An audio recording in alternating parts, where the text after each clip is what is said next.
नमस्कार दोस्तों, प्रतिबद्ध क्लासेस में आपका स्वागत है। हम लोक सेवा आयोग द्वारा आयोजित असिस्टेंट प्रोफेसर एग्जामिनेशन प्रथम प्रश्न पत्र तथा एमपीपीएससी प्री 2024 हेतु प्रथम प्रश्न पत्र के लिए लगातार अभ्यास प्रश्नों की श्रृंखला को प्रस्तुत कर रहे हैं और इसमें लगभग सभी यूनिट को हमने समाने का प्रयत्न किया है। तो चलिए आज के अभ्यास प्रश्न से अभ्यास करते हैं। आज का पहला प्रश्न है, गुप्त साम्राज्य के शासक समुद्रगुप्त ने मध्य प्रदेश के कौन से स्थान को स्वभोग नगर के रूप में स्वीकार किया था। तो आपको ऑप्शंस दिए हैं। Option A Eran, B Vidisha, C Ujjaini, D Kundalpur.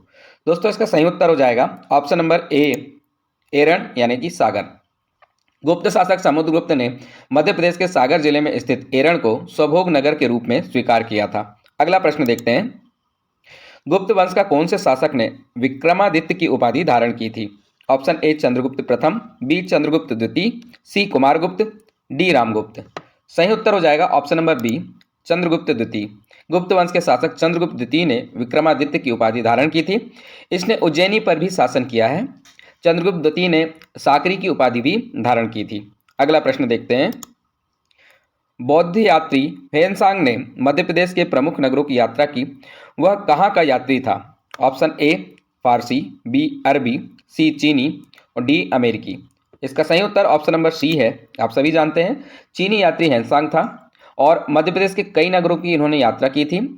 साथ में ये 7वीं शताब्दी के दौरान हर्षवर्धन के काल में भारत आए थे और उज्जैन होते हुए इन्होंने भारत की यात्रा की थी, इसलिए इनका नाम आप याद रखें। अगला प्रश्न देखते हैं, गुप्त सम्राट चंद्रगुप्त द्वितीय की पुत्री प्रभावती का विवाह वाकाटक वंश के शासक से हुआ था। उसका नाम था।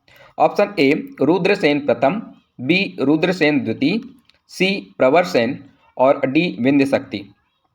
इसका सही उत्तर हो जाएगा ऑप्शन नंबर ए रुद्रसेन प्रथम। गुप्त सम्राट चंद्रगुप्त द्वितीय की पुत्री प्रभावती का विवाह वाकाटक वंश के शासक रुद्रसेन प्रथम के पुत्र रुद्रसेन द्वितीय से हुआ था। अगला प्रश्न देखते हैं, निम्न में कौन सा राजवंश मध्य प्रदेश से संबंध रखता है। तो राजवंश दिए हैं। ऑप्शन ए में चालुक्य, बी प्रतिहार, सी कलचुरी और डी काकतीय। इसका सही उत्तर हो जाएगा ऑप्शन नंबर सी कलचुरी वंश। कलचुरी वंश की स्थापना कोक्कल ने की थी। मध्य प्रदेश में कलचुरी वंश की 2 शाखाएं रही हैं। पहली महेश्मती शाखा और दूसरी त्रिपुरा की साखल शाखा। महेश्मती शाखा अत्यंत प्राचीन शाखा है। इसने संवत 248 ईस्वी में यहाँ पे शासन किया था और त्रिपुरी शाखा का विस्तार गोमती नदी से लेकर नर्मदा नदी तक था। तो आप याद रखिएगा कलचुरी वंश जो कलचुरी राजवंश है वो मध्य प्रदेश से संबंध रखता है। अगला प्रश्न देखते हैं, चंद्रगुप्त द्वितीय के अभिलेख कहाँ से प्राप्त हुए हैं। Option A Malwa, B Bundelkhand, C Baghelkhand, D Nimar. सही उत्तर ऑप्शन नंबर ए है मालवा। चंद्रगुप्त द्वितीय के शासनकाल के अभिलेख पूर्वी मालवा से प्राप्त हुए हैं।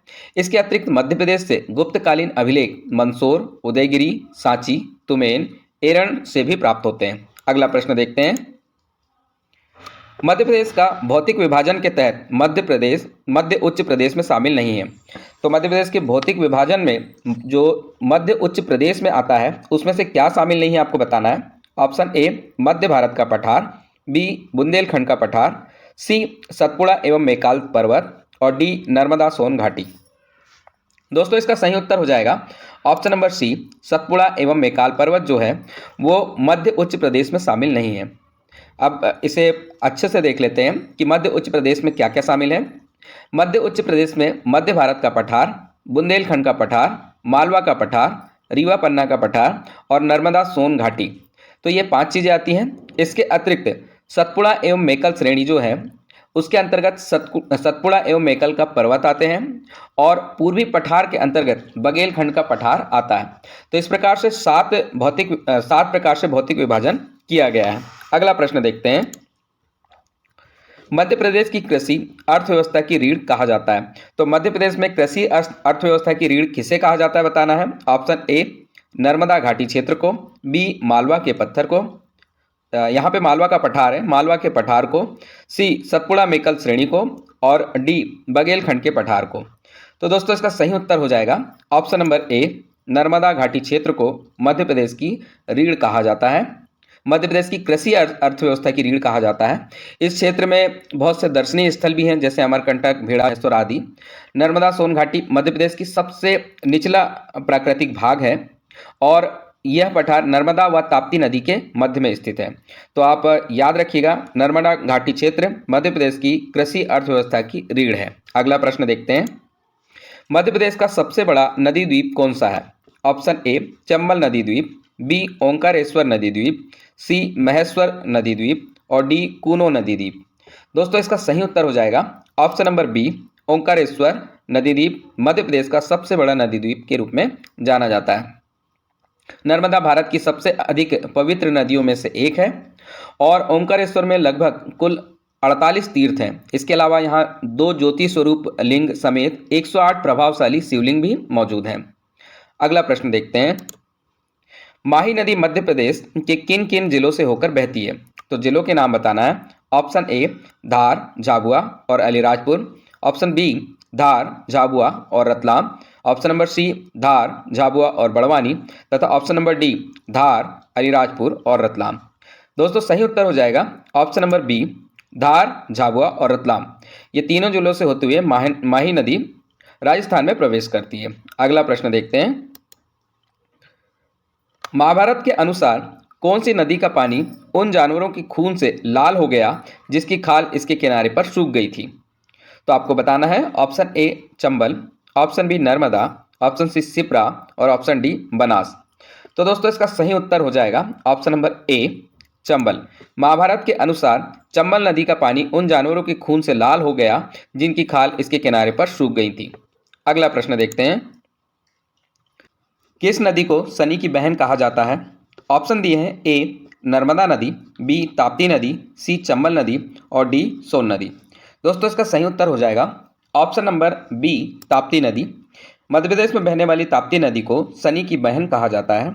अगला प्रश्न देखते हैं, केवल इस निर्वाचन का राज्य के विवेक पर छोड़ा गया, केवल किसका निर्वाचन राज्य के विवेक पर छोड़ा गया बताना है। ऑप्शन ए सरपंच का, बी जनपद अध्यक्ष का, सी जिला पंचायत अध्यक्ष का और डी उपरोक्त सभी का। दोस्तों सही उत्तर हो जाएगा ऑप्शन नंबर ए, सरपंच का निर्वाचन प्रक्रिया का उत्तरदायित्व संबंधित राज्य सरकार पर होता है, तो ये राज्य के विवेक पर सरपंच का निर्वाचन छोड़ा गया है। अगला प्रश्न देखते हैं, मध्य प्रदेश ग्राम स्वराज प्रणाली में प्रतिनिधि इकाई माना गया है। तो ग्राम स्वराज प्रणाली में किसे प्रतिनिधि इकाई माना गया है? ऑप्शन ए ग्राम सभा को, बी ग्राम पंचायत को, सी जनपद पंचायत को, डी इनमें से कोई नहीं। सही उत्तर हो जाएगा ऑप्शन नंबर ए ग्राम सभा को। ग्राम सभा को स्वराज प्रणाली में प्रतिनिधि इकाई माना गया है। अगला प्रश्न देखते हैं, मध्य प्रदेश में नगर निगम की स्थापना की सुनिए।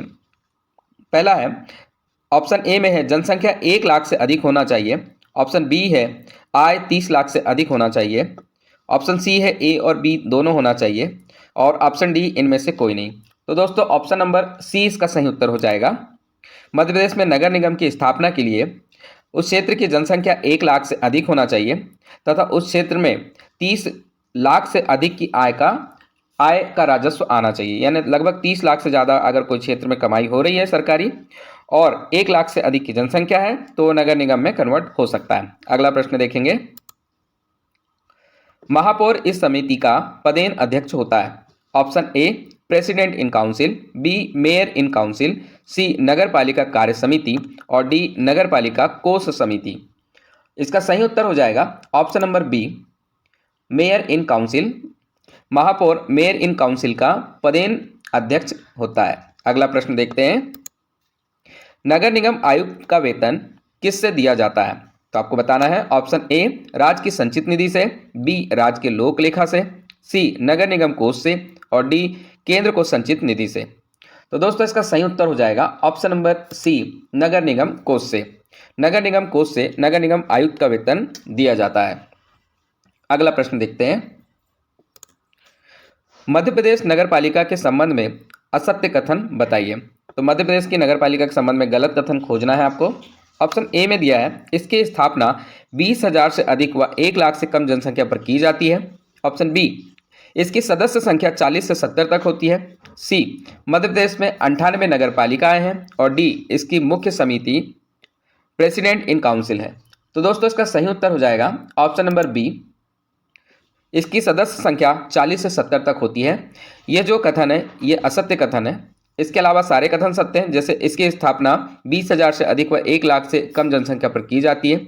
मध्य प्रदेश में कुल 98 नगर पालिकाएं हैं और इसकी मुख्य समिति प्रेसिडेंट इन काउंसिल होती है। तो यहाँ पे इसकी सदस्य संख्या की अगर बात की जाए तो इसमें सदस्यों की संख्या 15 से 40 तक होती है। अगला प्रश्न देखते हैं। मध्य प्रदेश शिक्षक भर्ती में महिला आरक्षण कितना दिया जाएगा? Option A 35%, B 40%, C 45%, D 50%। दोस्तों इसका सही उत्तर है ऑप्शन नंबर डी। घोषणा की गई है कि मध्य प्रदेश शिक्षक भर्ती में महिला आरक्षण 50% तक दिया जाएगा। अगला प्रश्न देखते हैं। भारत की पहली ऑनलाइन गेमिंग अकादमी कहाँ स्थापित की गई है? Option A Kerala, B Goa, C Madhya Pradesh और डी कर्नाटक। तो दोस्तों इसका सही उत्तर हो जाएगा ऑप्शन नंबर सी मध्य प्रदेश। मध्य प्रदेश में भारत की पहली ऑनलाइन गेमिंग अकादमी की स्थापना हुई है। इसमें ऑनलाइन गेम खेला जाएगा जिसमें ढेर सारे कैंडिडेट एक बार में गेम खेल सकते हैं। अगला प्रश्न देखेंगे। मध्य प्रदेश क्षमता निर्माण नीति 2023 के विषय में गलत कथन है, तो आपको गलत कथन बताना है। ऑप्शन ए, मध्य प्रदेश उन राज्यों में से एक है जहां मिशन कर्मयोगी की अवधारणा के अनुरूप प्रशिक्षण दिया जा रहा है। बी, यह नीति शासकीय सेवकों की क्षमता निर्माण के लिए है। सी, यह नीति राज्य की वर्तमान प्रशिक्षण नीति 2001 का स्थान लेगी।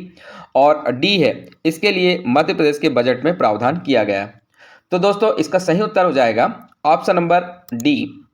इसके लिए मध्य प्रदेश में बजट का प्रावधान किया गया है, यह कथन गलत है। इसके अतिरिक्त मध्य प्रदेश उन राज्यों में से एक है जहां मिशन कर्मयोगी की अवधारणा के अनुरूप प्रशिक्षण दिया जा रहा है, तो सही है। यह नीति शासकीय सेवकों की क्षमता निर्माण के लिए बनाई गई है। साथ ही यह नीति राज्य की वर्तमान प्रशिक्षण नीति 2001 का स्थान लेगी। तो इसमें अधिकारियों और कर्मचारियों को प्रशिक्षित किया जाता है। अगला प्रश्न देखते हैं। मध्य प्रदेश के किस विभाग को छोड़कर बाकी सभी भर्तियों में महिलाओं को 35% आरक्षण दिया जाएगा? ऑप्शन ए राज्य पुलिस विभाग, बी राज्य वन विभाग, सी राज्य कृषि विभाग और डी लोक सेवा प्रबंधन विभाग। तो दोस्तों सही उत्तर हो जाएगा ऑप्शन नंबर बी राज्य वन विभाग। मध्य प्रदेश के राज्य वन विभाग को छोड़कर बाकी सभी भर्तियों में महिलाओं को 35% आरक्षण दिया जाएगा। अगला प्रश्न है। मध्य प्रदेश में किसानों को स्थायी कृषि पंप कनेक्शन प्रदान करने के लिए किस योजना को आरंभ किया गया है? ऑप्शन ए मध्य प्रदेश नलकूप खनन योजना, ऑप्शन बी मुख्यमंत्री कृषक मित्र योजना, ऑप्शन नंबर सी है मुख्यमंत्री कृषि सिंचाई योजना और ऑप्शन नंबर डी है मध्य प्रदेश फसल विविधीकरण प्रोत्साहन योजना। तो दोस्तों इसका सही उत्तर हो जाएगा ऑप्शन नंबर बी मुख्यमंत्री कृषक मित्र योजना। मध्य प्रदेश में किसानों को स्थायी कृषि पंप कनेक्शन प्रदान करने के लिए मुख्यमंत्री कृषक मित्र योजना को आरंभ किया गया है। अगला प्रश्न देखते हैं। अद्वैत धाम की स्थापना मध्य प्रदेश में कहाँ की गई है? Option number A Omkareshwar, B Maheshwar, C Salkanpur, D Ujjaini. तो दोस्तों सही उत्तर हो जाएगा option number A Omkareshwar. Omkareshwar में ओंकार पर्वत पर आदिगुरु शंकराचार्य की 108 फीट ऊंची प्रतिमा स्थापित की गई है तथा साथ में अद्वैत धाम की आधारशिला भी रखी गई है। अगला प्रश्न देखेंगे। कंप्यूटर में प्रयोग होने वाला आईसी चिप किससे बना होता है? Option A silicon, B silver, C copper, D aluminium. तो दोस्तों इसका उत्तर ऑप्शन नंबर ए सही हो जाएगा। कंप्यूटर में प्रयोग होने वाला आईसी चिप सिलिकॉन से बना होता है। अगला प्रश्न देखते हैं। उस जगह का नाम बताइए जहां पर भारत का सिलिकॉन वैली स्थित है। तो भारत की सिलिकॉन वैली कहाँ है आपको बताना है। Option A Pune, B Bengaluru, C Mumbai और डी हैदराबाद। तो इसका सही उत्तर हो जाएगा option number B Bengaluru. Bengaluru यानी कि बेंगलोर। बेंगलोर में भारत का सिलिकॉन वैली स्थित है। अगला प्रश्न देखते हैं। डाटा प्रोसेसिंग का अर्थ है, तो डाटा प्रोसेसिंग का अर्थ बताना है। ऑप्शन ए डाटा का भंडारण, बी डाटा का संग्रहण, सी उपयोग के लिए सूचना प्राप्त करना और डी सूचना का विश्लेषण। तो दोस्तों इसका सही उत्तर हो जाएगा ऑप्शन नंबर सी उपयोग के लिए सूचना प्राप्त करना डाटा प्रोसेसिंग कहलाता है। अगला प्रश्न देखते हैं। कंप्यूटर साक्षरता का अर्थ है। ऑप्शन ए कंप्यूटर प्रोग्राम लिखना, बी कंप्यूटर में त्रुटि सुधारना, सी कंप्यूटर की कार्यक्षमता की जानकारी रखना और डी कंप्यूटर की कार्यप्रणाली जानना। तो दोस्तों सही उत्तर हो जाएगा ऑप्शन नंबर सी, कंप्यूटर साक्षरता का अर्थ है कंप्यूटर की कार्य क्षमता की जानकारी रखना, ताकि अपने दैनिक जीवन के कार्यों में होने वाले कंप्यूटर के अनुप्रयोग की सुविधा का लाभ व्यक्ति उठा सके। अगला प्रश्न देखेंगे, विश्व में सर्वाधिक कंप्यूटर वाला देश है। ऑप्शन ए भारत, बी रूस, सी जापान और डी यूएसए। तो दोस्तों सही उत्तर हो जाएगा ऑप्शन नंबर डी, यूएसए यानी संयुक्त राज्य अमेरिका विश्व में सर्वाधिक कंप्यूटर वाला देश है। अगला प्रश्न है, इनमें से कौन कंप्यूटर का गुण नहीं है? तो कंप्यूटर का गुण क्या नहीं है आपको बताना है। जल्द निर्णय लेने की क्षमता, ऑप्शन बी गोपनीयता, सी बुद्धिहीन और डी विविधता। तो दोस्तों इसका सही उत्तर हो जाएगा ऑप्शन नंबर सी, बुद्धिहीन। कंप्यूटर में स्वयं की सोचने की क्षमता नहीं होती है, अतः उसे बुद्धिहीन कहा जाता है। यह कंप्यूटर का गुण नहीं बल्कि कंप्यूटर का दोष है। और गुण के विषय में बात करेंगे तो जल्दी निर्णय लेने की क्षमता कंप्यूटर में होती है, अतः यह गुण है। गोपनीयता बनाई रखी जा सकती है पासवर्ड इत्यादि के द्वारा, इसलिए यह भी कंप्यूटर का एक गुण है। और विविधता होती है, मतलब अलग अलग प्रकार के विषयों पे इस पर काम किया जा सकता है। तो दोस्तों ये आज का हमारा अंतिम अभ्यास प्रश्न था। इसी तरह के अभ्यास प्रश्नों के लिए लगातार हमारे साथ जुड़े रहिए और अभ्यास कीजिए। धन्यवाद। जय हिंद।